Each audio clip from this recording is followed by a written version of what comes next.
ஆண்டவராகிய இயேசு கிறிஸ்துவின் நாமத்தினால் உங்கள் யாவருக்கும் என்னுடைய அன்பின் வாழ்த்துக்களை நான் தெரிவித்துக் கொள்கின்றேன். சென்ற 8 மாத காலமாய் தேவன் தம்முடைய கண்மணியைப் போல உங்களையும் என்னையும் பாதுகாத்து எந்த சேதமும் இல்லாமல் இந்த 9வது மாதத்தினுடைய முதல் நாளை பார்க்கும்படியான இரக்கங்களை கர்த்தராகிய தேவன் உருவாக்கி கொண்டு வந்திருக்கின்றார். கர்த்தருக்கே சகல கனமும் மகிமையும் என்றென்றைக்கும் சதா சர்வ காலங்களிலும் உருவாக்கப்படட்டும். இந்த புதிய மாதத்திலும் ஆண்டவராகிய தேவனுடைய வாக்குத்தத்தமான வார்த்தைகளை பற்றி நாம் அறிந்து உணர வேண்டியது அவசியம். இந்த மாதத்திற்கு ஆண்டவராகிய தேவன் தரக்கூடிய நல்ல வாக்குத்தத்தமான வார்த்தை ஓசியா தீர்க்கதரிசியின் புஸ்தகம் 14வது அதிகாரம் 4வது வசனம் இந்த வார்த்தையை நமக்கு சொல்கிறது. ஓசியா 14:4 இந்த வார்த்தையை சொல்கிறது. வாசிக்கிறேன், கேளுங்கள். நான் அவர்கள் சீர்கேட்டை குணமாக்குவேன், அவர்களை மனப்பூர்வமாய் சிநேகிப்பேன், என் கோபம் அவர்களை விட்டு நீங்கிற்று. இன்றைக்கு ஆண்டவராகிய தேவன் உங்களுக்கும் எனக்கும் சொல்லக்கூடிய நல்ல ஒரு வார்த்தை, அவர்களை நான் மனப்பூர்வமாய் சிநேகிக்கப் போகின்றேன். கர்த்தர் ஒரு மனுஷனுடைய காரியங்கள் யாவற்றையும் சிநேகிக்கிறது உண்டானால் எத்தனை விதமான பழுதுகள் நமக்கு எதிராக உருவாக்கப்பட ஆரம்பித்தாலும் அவைகளிலே நின்று அவனை பாதுகாக்கவும் அவர்களிலே நின்று அவனை காப்பாற்றவும் கர்த்தராகிய தேவன் போதுமான ஒரு வல்லமை நிறைந்த ஒரு தேவனாக விளங்க ஆரம்பிக்கின்றார். அவருடைய வேத புஸ்தகத்தில் கர்த்தராகிய தேவனை நம்புகின்ற கர்த்தராகிய தேவன் சிநேகிக்கக்கூடிய மக்களுடைய வாழ்க்கையின் நிலைகளை நாம் ஆராய்ந்து பார்க்க ஆரம்பிக்கிறது உண்டானால் எல்லா நேரத்திலும் ஆண்டவராகிய தேவன் அவர்கள் மேல் கண்ணோக்கம் நிறைந்த ஒரு தேவனாக, அவர்களுக்கு தம்முடைய ஒவ்வொரு காரியத்தையும் வெளியாக்கும் ஒரு தேவனாக, தம்முடைய மகிமையான விஷயங்களை அவர்களோடு கூட பேசும் ஒரு தேவனாக விளங்குகிறதை கர்த்தருடைய வேதம் திட்டமும் தீர்க்கமுமாய் நம்ம கூட சொல்ல துவங்க ஆரம்பிக்கிறது. தாவீது ஆண்டவராகிய தேவனுக்கு நெருக்கமான ஒரு நண்பனாய் விளங்க ஆரம்பித்ததுனால அவன் சென்ற இடங்கள் எல்லாவற்றிலும் தேவன் அவனை காப்பாற்றும் ஒரு தேவனாய் விளங்க ஆரம்பித்தார். மட்டுமல்லாமல் சவுலின் குடும்பத்திற்கும் தாவீதின் குடும்பத்திற்கும் நெடுநாள் யுத்தம் வரக்கூடிய அந்த காலத்திலும் கூட சவுலினுடைய குடும்பம் வர வர பலவீனப்பட்டு போயிற்று, தாவீதினுடைய குடும்பமும் வர வர பலமுள்ளதாய் உருவாக்கப்பட துவங்கிற்று. ஏனென்றால் தேவன் தாம் சிநேகிக்கும் தம்முடைய பிள்ளைகளை எல்லா விஷயங்களிலும் மெய்யாகவே பாதுகாக்கும் நல்ல ஒரு தேவனாய் விளங்குகின்றார். இந்த கர்த்தர் தான் இந்த மாதத்திலே உங்களுக்கும் எனக்கும் நல்ல ஒரு வாக்குத்தத்தமான வார்த்தையை நம்ம கூட ஆண்டவராகிய தேவன் பேசுகின்றார். நான் அவர்களை மனப்பூர்வமாய் சிநேகிக்கப் போகின்றேன். தேவனுடைய சிநேகம் நம்முடைய வாழ்க்கையிலே வருகிறது. மகா உன்னதமான ஒரு மேன்மை, மகா உன்னதமான ஒரு மகிமையை நாம் நம்முடைய வாழ்க்கையிலே இவைகளின் மூலம் கட்டாயமான விதத்தில் பெற்றுக்கொள்ள முடியும் என்று சத்திய வேத எழுத்துக்கள் திட்டமும் தீர்க்கவுமாய் நம்ம கூட பேச துவங்க ஆரம்பிக்கிறது. கர்த்தருடைய சிநேகத்தை பற்றி நாம் மெய்யாகவே ஆழமான விதத்தில் அறிந்து உணர வேண்டியது அவசியம். வேதம் சொல்லக்கூடிய நல்ல ஒரு வார்த்தையை வாசிக்கிறேன், கேளுங்கள். நீதிமொழிகளின் புஸ்தகம் 17வது அதிகாரம் 17வது வசனம் இந்த வார்த்தையை நமக்கு சொல்கிறது. நீதிமொழிகள் 17வது அதிகாரம் 17வது வசனத்தை வாசிக்கிறேன். அது என்ன சொல்றதுன்னு பாருங்க. சிநேகிதன் எல்லா காலத்திலும் சிநேகிப்பான், இடுக்கண்ணில் உதவவே சகோதரன் பிறந்திருக்கின்றார். கர்த்தராகிய தேவனுடைய சிநேகம் எப்படிப்பட்டது அப்படின்னா, நீங்கள் வாழ்ந்திருக்கக்கூடிய நேரத்தில் மட்டுமல்ல, எல்லா காலத்திலும் உங்களையும் என்னையும் சிநேகிக்கும் நல்ல தேவனாகிய கர்த்தர். கர்த்தருடைய வேத புஸ்தகத்தின் வழியாக நாம் மெய்யாகவே பார்க்க ஆரம்பிக்கிறது உண்டானால் தேவனாகிய கர்த்தர் நம்மை நேசிக்கக்கூடிய விதம் என்கிறது, உங்கள் கையில் நன்மையான காரியங்கள் வந்தாலும் வராமல் போனாலும், உங்கள் மூலமாய் அநேகம் விதமான இக்கட்டுகள் வரக்கூடியதாய் விளங்க ஆரம்பித்தாலும் கூட கர்த்தருடைய அன்பை விட்டு எந்த விதமான சூழ்நிலைகளினாலும் நீங்களும் நானும் பிரிந்து போகாத ஒரு மக்களாய் வாழ்க்கை வாழ முடியும்.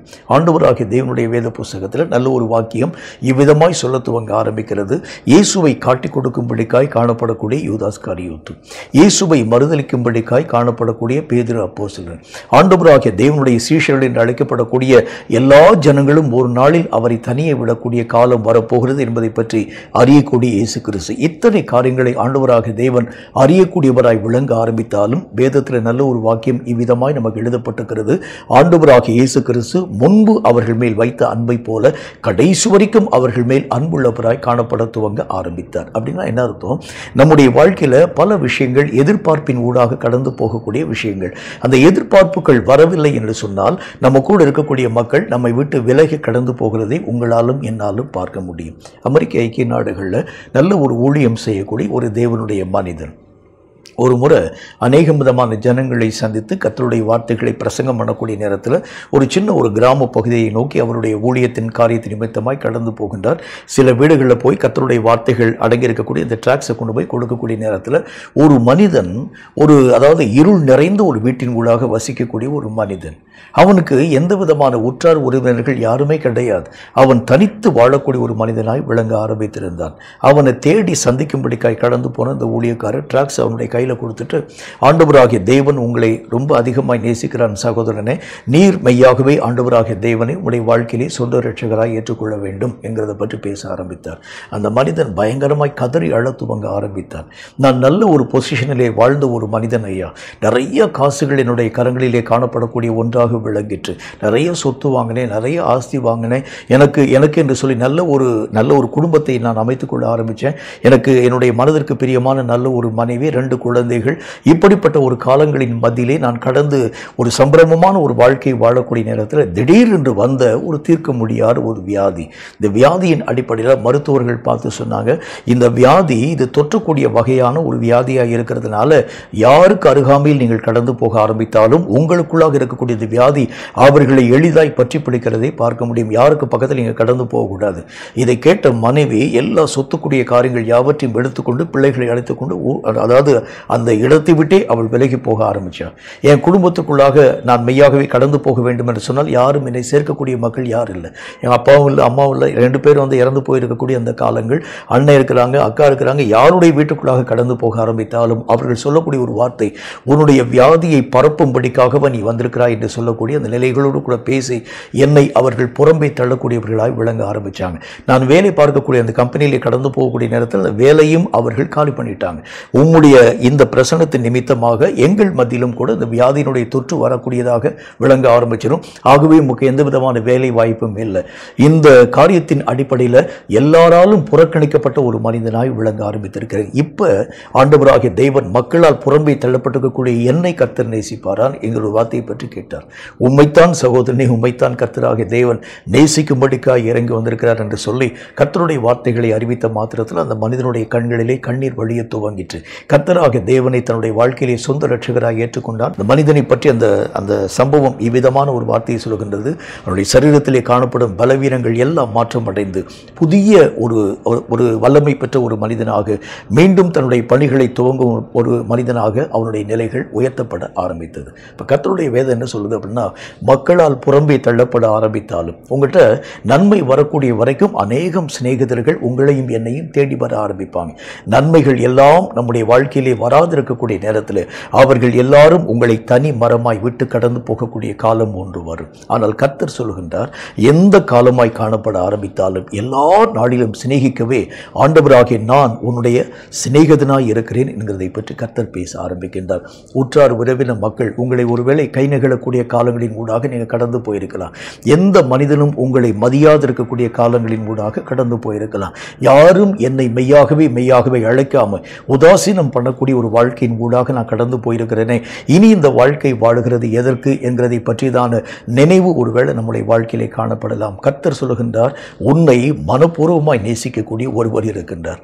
அவர் உன்னை பார்த்து சொல்லுகின்றார், இந்த மாதத்தில் நான் உன்னை மனப்பூர்வமாய் சிநேகித்து எல்லா விதமான நாளிலும் ஒரு சிநேகிதன் என்று அழைக்கப்பட ஆரம்பித்தால் அவன் இருக்கக்கூடிய நேரத்திலும் இல்லாத நேரத்திலும் உன்னுடைய சரீரத்திலே பலம் இருக்கக்கூடிய நேரத்திலும் பலம் குன்றி போகக்கூடிய நேரத்திலும் இடைவிடாமல் சிநேகிக்கக்கூடிய ஒரு மனிதன் தான் உண்மையான ஒரு நண்பன் என்கிற ஒரு வார்த்தையிலே அழைக்கப்படக்கூடியவனாய் விளங்குகின்றார். இந்த கர்த்தர் உங்களையும் என்னையும் பார்த்து நல்ல ஒரு வார்த்தை ஒன்றை சொல்கின்றார், மனப்பூர்வமாய் நான் உங்களை சிநேகிக்கப் போகின்றேன். எதிர்பார்ப்பின் அடிப்படையில் அல்ல, நீங்கள் ஏதாச்சும் ஒரு காரியத்தை கொடுப்பீங்க என்பதற்காக அல்ல, மனப்பூர்வமாய் நீங்கள் கொடுத்தாலும் கொடாமல் போனாலும் உங்கள் மூலமாய் நன்மைகள் ஆண்டவராகிய தேவனுக்கு வந்தாலும் வராமல் போனாலும் நான் மனப்பூர்வமாய் உங்களை நேசிக்கும் ஒரு தேவனாய் விளங்குகிறேன் என்கிறதை பற்றி கர்த்தர் சொல்கின்றார். கேட்கும் கர்த்தருடைய பிள்ளையே, எல்லாராலும் ஒருவேளை புறக்கணிக்கப்பட்ட ஒரு வாழ்க்கை நீ வாழ துவங்க ஆரம்பித்தாலும் உன்னை சிநேகிக்கும் தேவன் ஒருவர் இருக்கின்றார். இந்த தேவனுடைய அன்பிற்கு நேராக நீ கடந்து போக ஆரம்பிக்கிறது உண்டானால் நிச்சயமாய் இந்த தேவன் எல்லா காலத்திலும் ஒரு நேசிக்கும் ஒரு தேவனாய் உன் நடுவில் அவர் கடந்து வருகிறதை கண்கூடாய் உன்னாலும் என்னாலும் பார்க்க முடியும். முடியும். ரெண்டாவது ஒரு காரியத்தை பாருங்க. யாக்கோபு எழுதின நிருபத்தில் 2வது அதிகாரம் 23வது வசனம் இந்த வார்த்தையை நமக்கு சொல்கிறது. யாக்கோபு 2வது அதிகாரம் 23வது வசனம் இந்த வார்த்தையை சொல்கிறது. வாசிக்கிறேன், கேளுங்கள். அப்படியே ஆபிரகாம் தேவனை விசுவாசித்தான், அது அவனுக்கு நீதியாக எண்ணப்பட்டது என்கிற வேத வாக்கியம் நிறைவேறிற்று. அவன் தேவனுடைய சிநேகிதன் எண்ணப்பட்டான். ஆபிரகாமை கர்த்தராகிய தேவன் அதிகமாய் சிநேகிக்கும் ஒரு தேவனாய் விளங்க ஆரம்பித்தார். ஒரு சிநேகிதன் என்று சொன்னால் எல்லா காலத்திலும் நேசிக்கிறது மட்டுமல்ல, தன்னுடைய எல்லா விதமான உணர்வுகளை அந்த சிநேகிதனோடு கூட அவன் அந்த நண்பன் பகிர்ந்து கொள்ளக்கூடியவனாய் விளங்க ஆரம்பிக்கின்றான். தன்னுடைய வாழ்க்கையிலே கஷ்டம் வர ஆரம்பித்தாலும், வாழ்க்கையிலே நஷ்டம் வர ஆரம்பித்தாலும், ஏதாகிலும் ஒரு காரியம் வரக்கூடிய நேரத்திலும் கூட உண்மையாய் சிநேகிக்கும் நண்பர்கள் தங்களுடைய நண்பர்களோடு கூட தங்களுடைய காரியங்கள் யாவற்றையும் பரிமாறக்கூடிய ஒரு மக்களாய் விளங்க ஆரம்பிக்கிறதை பார்க்க முடியும். கர்த்தர் இந்த புதிய மாதத்தில் உங்களுக்கும் எனக்கும் சொல்லக்கூடிய ஒரு வார்த்தை, நான் உங்களை மனப்பூர்வமாய் சிநேகிக்கப் போகிறேன். அப்படின்னா என்ன அர்த்தம்? நான் உன்னை என்னுடைய நண்பனாக நான் ஏற்றுக்கொள்கின்றேன். நண்பன் அப்படின்னா நண்பர்களுக்கு நடுவில் ஒளிவு மறைவு நமக்கு மத்தியிலே காணப்படுகிறது இல்லை. ஒருவேளை தகப்பனுக்கு முன்பதாக காரியத்தை மறைக்கலாம், தாய்க்கு முன்பதாக காரியங்களை மறைக்கலாம், அல்லது ஒருவேளை உற்றார் உறவின மக்களுக்கு முன்பதாக சில விஷயங்களை உங்களாலும் என்னாலும் பேச முடியாததாக காணப்பட முடியும். ஆனால் நண்பன் என்று அழைக்கப்படக்கூடிய மனுஷன்ட்டு தான் எல்லா காரியங்களையும் நீங்களும் நானும் பேசும் ஒரு மக்களாய் விளங்க ஆரம்பிக்கிறோம். இந்த கர்த்தர் சொல்கின்றார், நான் உன்னை சிநேகிக்கிறதுனால என் உள்ளத்திலே காணப்படும் எல்லா விஷயங்களையும் உன்னோடு கூட நான் பகிர்ந்து கொள்ள வேண்டும் என்று ஆசைப்படுகின்றேன். ஆபிரகாமை ஆண்டவராகிய தேவன் நண்பனாக ஏற்றுக்கொள்ள ஆரம்பித்தார். ஆபிரகாம் என்கிற மனிதன் கர்த்தராகிய தேவனுக்கு உகந்தவனாய், கர்த்தர் சொல்லும் ஒரு நண்பனை ஒருவன் தேர்ந்தெடுக்கிறது உண்டானால் சில அநேகம் விதமான டெஸ்ட் எல்லாம் வைத்து அந்த நண்பனை உண்மையான நண்பனாக காண ஆரம்பிக்கிறது உண்டானால் அவனை தன்னுடைய நண்பனாக அவன் சேர்த்துக் கொள்கிறதை பார்க்க முடியும். ஆண்டவராகிய தேவனும் ஆபிரகாமை பரிசோதனை பண்ணி பார்த்த மாத்திரத்தில் ஆபிரகாம் தேவனுக்கு பயப்படக்கூடியவன் என்கிறதை அறிந்த கர்த்தர் அவனை ஆண்டவராகிய தேவன் தன்னுடைய நண்பனாக மாற பண்ணக்கூடியவராய் விளங்கினார். இந்த நண்பனாக காணப்பட்ட ஆபிரகாமுக்கு முன்பதாக ஒரு விஷயத்தை ஆண்டவராகிய தேவன் பேசி சொல்ல ஆரம்பிக்கிறார். வாசிக்கிறேன், கேளுங்க. ஆதியாகம புஸ்தகத்தில் 18வது அதிகாரம் 16வது வசனம் துவங்கி 21வது வசனம் வரைக்கும் இந்த வார்த்தை நமக்கு சொல்கிறது.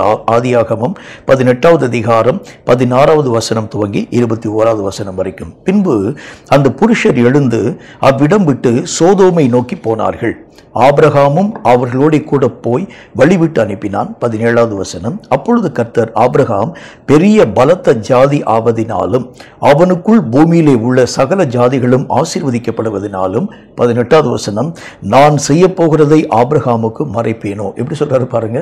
தன்னுடைய உள்ளத்தின் ஒவ்வொரு காரியத்தையும் கர்த்தர் ஆபிரகாமோடு கூட பேசும் ஒரு தேவனாய் விளங்க ஆரம்பிக்கின்றார். உங்களையும் என்னை கர்த்தராகிய தேவன் அதற்குத்தான் அழைத்திருக்கின்றார். என்னுடைய உள்ளத்தில் காணப்படும் எல்லா விஷயங்களை நான் சிநேகிக்கும் என்னுடைய நண்பனோடு கூட பகிர்ந்து கொள்ள வேண்டும்.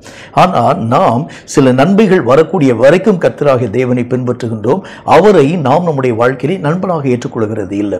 நண்பன் என்று அழைக்கப்பட ஆரம்பிக்கிறது உண்டானால் தேவன் தன்னுடைய உள்ளத்திலே மறைந்திருக்கும் எல்லா விஷயத்தையும் நம்ம கூட பேச வேண்டும் என்று சொல்லி ஆசைப்படும் ஒரு தேவனாய் விளங்க ஆரம்பிக்கின்றார்.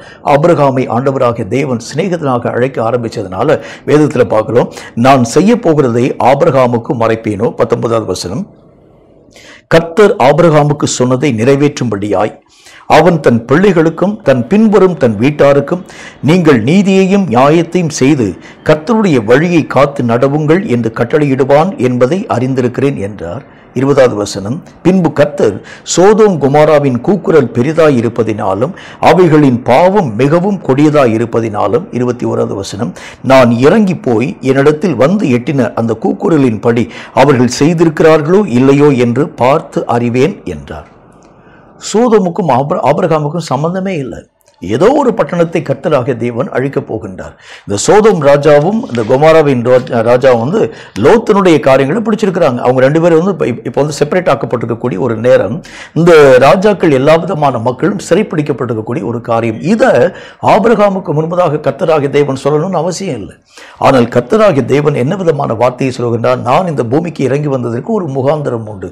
எதற்காக நான் இந்த பூமியை நோக்கி வந்திருக்கிறேன் அப்படின்னா, பூமியிலே காணப்படும் சோதோம் கொமாரா மக்கள் மக்கள் ஆண்டவருக்கு விரோதமான காரியத்தை செய்யக்கூடியவர்கள் என்கிறது நான் அறிந்திருக்கிறதுனால இந்த காரியத்தின் அடிப்படையிலே அந்த பட்டணத்தை நான் அழிக்க வேண்டும் என்று திட்டம் வைத்திருக்கிறதை ஆபிரகாமாகிய உனக்கு நான் எப்படி மறைவாக வைத்திருக்க முடியும் அப்படின்னா அர்த்தம், தேசத்திலே வந்திருக்கக்கூடிய பிரச்சனைகள் எங்கோ நமக்கு அதுக்கு சம்பந்தமே இல்லாத பிரச்சனைகள் இருக்கலாம் என்றாலும் கூட நீங்கள் ஆண்டவராகிய தேவனுடைய நண்பனாக இருக்கிறது உண்டானால் தன்னுடைய உள்ளத்திலே மறைந்திருக்கும் எல்லா விஷயத்தையும் தேவன் உன்னோடும் என்னோடும் பேசக்கூடியவராய் விளங்க ஆரம்பிக்கிறார். அதனால்தான் கர்த்தருடைய வேதம் சொல்கிறதை போல ஆண்டவராகிய தேவனால் மெய்யாகவே சிநேகிக்கப்பட்ட ஆபிரகாமுக்கு இன்னும் ஒரு பெயர் ஆண்டவராகிய தேவனால் வைக்கப்பட்டிருக்கிறது. என்ன பெயர் வாசிக்கிறேன் பாருங்க. ஆதியாகம புஸ்தகத்தில் 20வது அதிகாரம் 7வது வசனம் இந்த வார்த்தையை சொல்கிறது. ஆதியாகமம் 20வது அதிகாரம் 7வது வசனத்தை வாசிக்கிறேன்.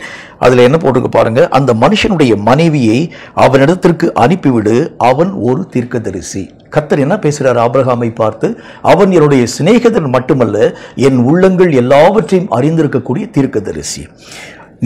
நீ பிழைக்கும்படி அவன் உனக்காக வேண்டுதல் செய்வான் என்கிறதை பற்றி கர்த்தர் பேச ஆரம்பிக்கின்றார். கர்த்தராகிய தேவனே ஆபிரகாமை தன்னுடைய தீர்க்கதரிசி என்று அழைக்கிறதை போல மகா உன்னதமான நிலையை உங்களாலும் என்னாலும் எந்த விஷயத்தில் பார்க்க முடியும்.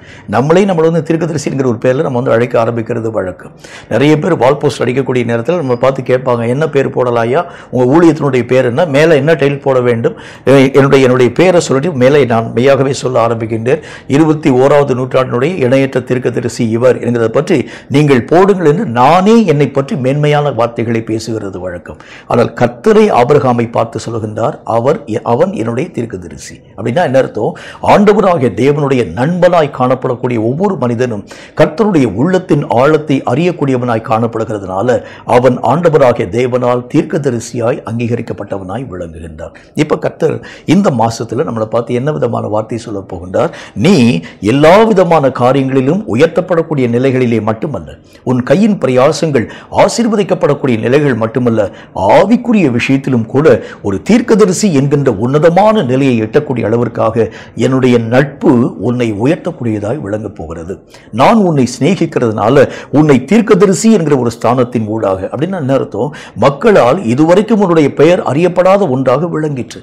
ஆனால் இனி வரக்கூடிய நாட்களில் என் நாமத்தினால் என்னுடைய தீர்க்கதரிசி என்கிற ஒரு பெயரினால் அழைக்கப்படக்கூடிய அளவிற்கு உன்னை எல்லா ஸ்தானத்திலும் நான் உயர்த்தும் ஒரு தேவனாய் விளங்கப் போகின்றேன். கேட்கும் கர்த்தருடைய பிள்ளையே, இத்தனை காலங்கள் பரியந்தம் ஜனங்களால் நீங்களும் நானும் பரிகசிக்கப்பட்ட ஒரு வாழ்க்கையின் ஊடாக கடந்து போயிருக்கலாம். இத்தனை நாள் ஒருவேளை மக்களால் நீங்களும் நானும் இகழப்படக்கூடிய ஒரு நிலைகளின் ஊடாக கடந்து போயிருக்கலாம். ஆனால் கர்த்தர் இந்த புதிய நாளில், இந்த புதிய மாதத்திலே ஆண்டவராகிய தேவன் என்ன விதமான வார்த்தைகளின் வடிவாக நம்ம கூட பேச ஆரம்பிக்கிறார் அப்படின்னா, நான் உன்னை என்னுடைய தீர்க்கதரிசியாக அபிஷேகம் பண்ணுகிறதுனால ஜனங்களுக்குள் மேன்மை உள்ளவனாக நீ உணரப்பட போகின்றாய். மக்களால் கீழ்த்தரமாய் நினைவு கூறப்படக்கூடிய உன்னுடைய வாழ்க்கையை ஆண்டவராக தரம் உயர்த்தும்படிக்காக என்னுடைய அன்பினாலும் என்னுடைய நட்பினாலும் உன்னை நான் உயர்ந்த ஸ்தானத்திலே கொண்டு போய் நிறுத்தப் போகின்றேன். நீ ஜனங்களால் தீர்க்கதரிசி என்கிற ஒரு பெயரினால் அழைக்கப்பட போகின்றாய். தீர்க்கதரிசியுடைய பெயர், இந்த பெயரை நீயாக உன்னுடைய வாழ்க்கையை வைக்கிறதல்ல, நானே உன்னை என்னுடைய தீர்க்கதரிசி என்கிற ஒரு நாமத்தினால் அழைப்பேன் என்கிறதை பற்றி கர்த்தர் பேச ஆரம்பிக்கிறார். இது எவ்வளவு பெரிய ஒரு மேன்மையான ஒரு அனுபவம் பாருங்க.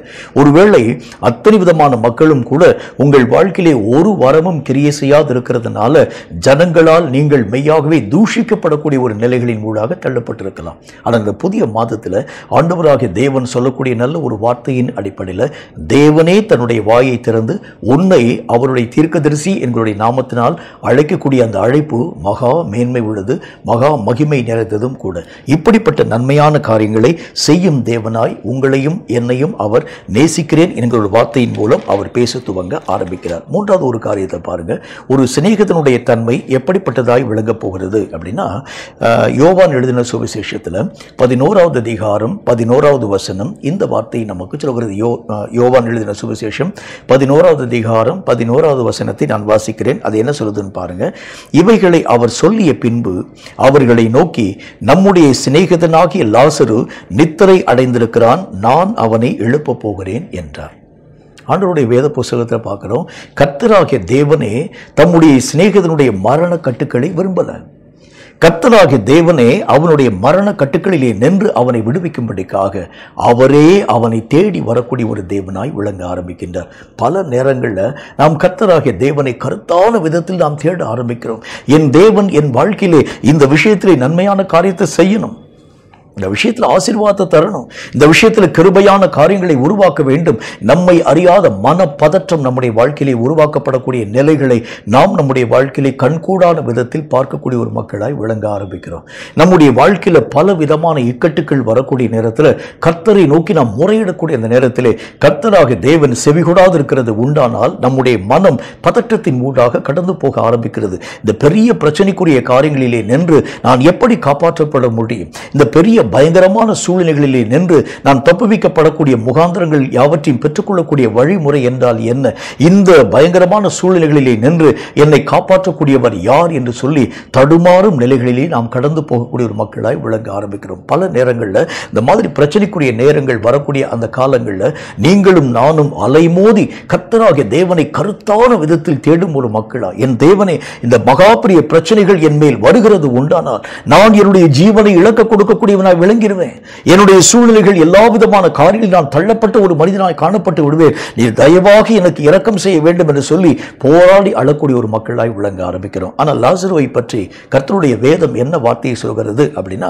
அவருடைய சகோதரிகள் ஆண்டவராகிய தேவனை பார்த்து சொன்னாங்க, மரண நித்திரைக்கு சமீபமாய் மரணத்துக்கு அதிக நெருக்கமாய் காணப்படக்கூடியவனாய் இருக்கிறான் லாசரு, அவனுடைய வியாதிகள் நீங்கி சுகமாக்கப்படும்படி உடனே உம்முடைய சிநேகிதனாகிய லாசருவை சந்திக்க வர வேண்டும் என்று சொல்லி அவனுடைய சகோதரிகள் பேசினார்களே தவிர கர்த்தராகிய தேவனை லாசரு தொந்தரவுப்படுத்தவே இல்லை. ஆனால் வேத புத்தகத்தில் பார்க்கிறோம், லாசரு இப்பொழுது மரணத்தின் ஊடாக கடந்து போயிட்டான். கடந்து போகக்கூடிய நேரத்தில் கர்த்தராகிய தேவன் பின்னும் சில நாட்கள் அங்கேயே தங்கி இருந்து இப்பொழுது பெத்தானியா என்கின்ற தேசத்தை நோக்கி அவர் கடந்து வருகின்றார். மரித்து 4 நாட்கள் ஆக்கப்பட்டிருக்கக்கூடிய சடலமாய் இருக்கக்கூடிய லாசரு, இந்த லாசருவை சந்திக்கும்படிக்காய் ஆண்டவராகிய தேவன் யாரும் அழைக்காமலேயே கர்த்தராகிய தேவனை அவனை தேடி வரக்கூடியவராய் விளங்க ஆரம்பித்தார். மரணம் அவனை விழுங்கி இருக்கக்கூடிய அந்த ஒரு சூழலை, எல்லா நம்பிக்கையும் கைவிடப்பட்டிருக்கக்கூடிய ஒரு சூழலை, அவருடைய சகோதரிகள் வந்து கர்த்தருடைய பாதத்திலே விழுந்து அழ ஆரம்பிக்கிறாங்க. ஆண்டவரே, நீர் இந்த இடத்துல இருந்திருக்கிறது உண்டானால் உம்முடைய சிநேகிதனாகிய லாசரு அந்த மரணத்தின் உண்டாக போயிருக்க மாட்டான். இத்தனை பெரிய இழப்பை நாங்கள் பெற்றிருக்கிறோம், நாங்கள் 2 சகோதரிகள் தான், எங்களுடைய குடும்பத்திற்குரிய பராமரிப்புக்குரிய காரியங்களை இவனை நம்பி நாங்கள் காத்திருக்கக்கூடிய ஒரு மக்களாய் விளங்கினோம். ஆனால் இவனுடைய ஜீவன் கடந்து போனதுனால என்ன செய்ய முடியும் என்கிறதை பற்றி தெரியாத ஒரு மக்களாய் விளங்க ஆரம்பிச்சிருக்கிறோம். எங்களுடைய ஒட்டுமொத்த நம்பிக்கையை நாங்கள் இழந்து போய்விட்டோம். ஆண்டவராகிய தேவன் ஏதாகிலும் ஒரு காரியத்தை செய்து அவன் உயிரோடு இருக்கக்கூடிய அந்த நாட்களில் அவனுடைய மரண அந்த வியாதிகளிலே நின்று நீர் அவனை சுகமாக்குவீர் என்று சொல்லி ஆவலாய் நாங்கள் காத்திருக்க துவங்கினோம். உமக்கு நாங்கள் அநேக விதமான செய்திகள் யாவற்றையும் சொல்ல ஆரம்பிச்சோம். என்றாலும் கூட நீர் அந்த நேரத்திலே வராமல் பின்னும் தாமதமாக்கப்பட்டு லாசரு மரணமடைந்து 4 நாட்களுக்கு பிறகாக நீர் வந்திருக்கிறேன், இப்பொழுது நாங்கள் என்ன செய்ய முடியும் என்று சொல்லி 2 சகோதரிகளும் கர்த்தராகிய தேவனை நோக்கி புலம்பி எழ ஆரம்பிக்கிறாங்க. கர்த்தருடைய வேதம் என்ன வார்த்தை சொல்கிறது, ஆண்டவராகிய தேவன் லாசருவை தேடி வந்தவர். சும்மா வந்து பார்த்துட்டு எல்லா மக்களும் பார்க்கிறது மாதிரி மரணமடைந்த மனிதனை பார்த்துவிட்டு துக்கம் விசாரித்து கடந்து போகும் ஒரு தேவனாய் அல்ல, அவர்களுடைய வாழ்க்கையிலே கர்த்தராகிய தேவன் அற்புதங்களை செய்து லாசருவை கர்த்தர் மீண்டும் உயிருள்ளவனாக அவர்களுக்கு முன்பதாக நிறுத்தக்கூடியவராய் விளங்க ஆரம்பித்தார். எந்த விஷயம் நம்முடைய வாழ்க்கையிலே செத்து போனதாய் விளங்கிட்டோம், இனி அந்த நம்பிக்கை நம்முடைய வாழ்க்கையில வராது. எல்லா விதமான காரியங்களையும் நான் இழந்து போயிட்டேன், இனி இந்த மாதிரி விஷயத்தை என் வாழ்க்கையிலே பார்க்க முடியாது. லாசரு இப்ப எங்க வாழ்க்கையை விட்டு போயிட்டான், இனி அவனுடைய முகத்தை நாங்கள் காண்கிறது எப்படி? அந்த மரண நித்திரையின் ஊடாக கடந்து போன எங்களுடைய சகோதரனாய் காணப்படக்கூடிய லாசருவை கொண்டு போய் கல்லறையில் வச்சிருவாங்க, இனி நாங்கள் மீண்டும் அவனுடைய பிரசன்னத்தை நாங்கள் பார்க்கிறது எப்படி, அவனுடைய வார்த்தைகளை கேட்கிறது எப்படி என்று சொல்லி கலங்கி நிற்கக்கூடிய மார்த்தாளுக்கும் மரியாளுக்கும் மத்தியிலே ஆண்டவராகிய தேவன் லாசருவை உயிருள்ளவனாய் கொண்டு போய் நிறுத்தக்கூடியவராய் விளங்க ஆரம்பித்தார். அப்படின்னா என்ன அர்த்தம்? வேதம் சொல்லக்கூடிய வார்த்தையின் அடிப்படையில் எத்தனை கட்டுக்கள் நம்முடைய வாழ்க்கைக்கு விரோதமாய் கடந்து போய் நம்பிக்கைகள் எல்லாம் அற்று போகக்கூடிய சூழ்நிலைகள் வர ஆரம்பித்தாலும் கூட நம்பிக்கைகள் எல்லாவற்றையும் இழந்து போய் இனி இந்த காரியத்தை திரும்ப பெறுகிறது முடியாது. இந்த விஷயம் என்னுடைய வாழ்க்கை விட்டு போயிருச்சு, போய் ஒரு நாள் கூட, அதாவது ஒரு நாள் ஆயிருந்தா கூட திரும்ப ஒருவேளை ஏதாகிலும் ஒரு நன்மையான காரியங்களை பெற்றுக்கொள்ளக்கூடிய ஒரு நிலைகளின் ஊடாக நான் கடந்து போக முடியும். முடியும். ஆனால் இது போய் 4 நாட்கள் ஆக்கப்பட்டு விட்டது. இனி எல்லா நம்பிக்கையும் செத்து போன காரியங்களிலே காணப்படக்கூடிய ஒன்றாக விளங்கிற்று.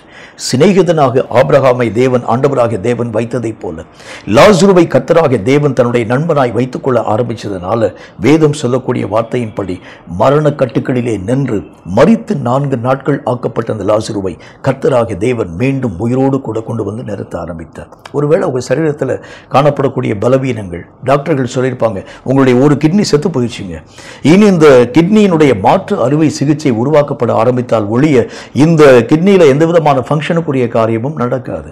இது உங்களுடைய சரீரத்திலே அநேக விதமான இழப்புகளை தரக்கூடியதாக விளங்கிற்றே தவிர மீண்டும் அந்த புதிய வல்லமையை, புதிய நிலைகளை உங்கள் வாழ்க்கையிலே எட்ட முடியாது. மருத்துவர் சொல்லியிருக்கலாம், இந்த சுகர் வியாதி உங்களுடைய சரீரத்தில் வந்ததுனால, இந்த பிரஷர் வியாதி உங்களுடைய சரீரத்தில் வர ஆரம்பிச்சதுனால, இந்த கேன்சர் அந்த நோய்க்குரிய அறிகுறிகள் உங்கள் வாழ்க்கையிலே வர ஆரம்பிச்சதுனால இனி உங்கள் உடல் உறுப்புகள் மரித்து போற உறுப்புகள் மரித்து போறதுதான்.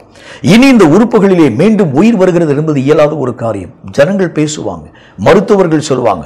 ஆனால் கர்த்தராகிய தேவன் சொல்லுவார், நான் உன்னை மனப்பூர்வமாய் நேசிக்கிறதுனாலே செத்து போனவைகள் எல்லாவற்றையும் உயிரடைய பண்ண என்னால் ஆகும் என்று கர்த்தர் சொல்லுகின்றார். நான் உன் மேல காண்பிக்கக்கூடிய அன்பின் நிமித்தம் எந்தெந்த உறுப்புகள் மெய்யாகவே மரித்து போனதாய் விளங்கிற்று, எந்தெந்த காரியங்களை நீ இழந்து போகக்கூடியவனாய், இனி அந்த விஷயத்தை மீண்டும் என்னுடைய வாழ்க்கையிலே சந்திக்கவே முடியாது என்று சொல்லக்கூடிய நிலைகளிலே நீ காணப்படக்கூடியவனாய் விளங்க ஆரம்பித்தாலும் சரி, கர்த்தர் இந்த நாளில் உனக்கும் எனக்கும் சொல்கின்றார், எதை காண முடியாது என்று சொல்லி நீ உன்னுடைய வாழ்க்கையிலே அவைகள் எல்லாவற்றையும் இழந்தது நிமித்தம் துக்கத்தின் ஊடாக கடந்து போக ஆரம்பித்தாயோ, அந்த துக்கத்திற்கு அருமருந்தாக நான் அந்த இழந்து போன அந்த காரியங்களை திரும்ப உன்னுடைய வாழ்க்கையிலே காண்பிக்கும் ஒரு தேவனாக, அவைகளை நீ உன்னுடைய வாழ்க்கையிலே பயன்படுத்தக்கூடிய தன்மைகளை உருவாக்கும் ஒரு தேவனாக, என் சிநேகத்தால் உன் வாழ்க்கையிலே அவைகள் எல்லாவற்றையும் செய்து முடிப்பேன் என்று கர்த்தர் சொல்கின்றார். கேட்கும் கர்த்தருடைய பிள்ளையே, நம்பிக்கையற்று போன ஒரு வாழ்க்கை ஒருவேளை நீங்க வாழலாம். கர்த்தராக தேவன் உங்கள் நண்பனாய் இருக்கிறது உண்டானால் இந்த நண்பன் என்னென்ன காரியங்களை செய்ய போகின்றார், இனி உன்னுடைய வாழ்க்கையிலே வரவே முடியாது என்று சொல்லக்கூடிய அந்த நிலைகளை திரும்பவும் உன்னுடைய வாழ்க்கையிலே கர்த்தராக தேவன் தந்து எழுந்து போன எல்லா விதமான நன்மைகளை திரும்ப உன்னுடைய வாழ்க்கையிலே கர்த்தர் உருவாக்கி மகிமையான இரக்கங்களை ஆண்டவராக தேவன் தருகிறேன் என்று சொல்லுகின்றார். நம்முடைய வாழ்க்கையில கூட எத்தனை நன்மைகளை நாம் தொலைத்து போடக்கூடிய ஒரு மக்களாய் விளங்கி இருக்கின்றோம். எத்தனை விஷயங்களை அறியாமல் நீங்களும் நானும் மாட்டிக்கொள்ளும் ஒரு மக்களாய் நாம் காணப்பட ஆரம்பிச்சிருக்கிறோம். எந்த விஷயத்திலும் கூட நம்முடைய வாழ்க்கையிலே உண்மையான நட்பை அறிய முடியாத ஒரு மக்களாய், அவங்களுடைய தேவைக்காக நம்மை நேசித்து நம்மை ஏமாற்றின அநேக விதமான ஜன கூட்டங்களின் மத்தியிலே உண்மையான நட்பை என்னுடைய வாழ்க்கையில பார்க்க முடியவில்லை என்று சொல்லி ஏக்கத்தோடு கூட ஒருவேளை நீங்கள் உங்கள் வாழ்க்கையில காணப்படலாம். நான் அவனை நம்பினேன், இவனை நம்பினேன், இவனை நம்பினேன், எல்லா விதமான மக்களும் எனக்கு முன்பதாக நல்ல வார்த்தைகளை பேச ஆரம்பிச்சாங்க. என்னுடைய கரத்திலிருந்து வரக்கூடிய நன்மைகள் நின்று போகக்கூடிய நேரத்தில் எல்லா ஜனங்களும் கடந்து போக ஆரம்பிச்சிட்டாங்க. இந்த உலகம் எல்லாம் என்னை ஏமாற்றக்கூடிய அந்த நிலைகளிலே உண்மையான நட்பை நான் எங்கே சென்று தேட முடியும்? கர்த்தர் சொல்லுகின்றார், நான் உன்னை எல்லா காலத்திலும் சிநேகிக்கும் ஒரு நல்ல தேவனாய் விளங்கப் போகின்றேன்.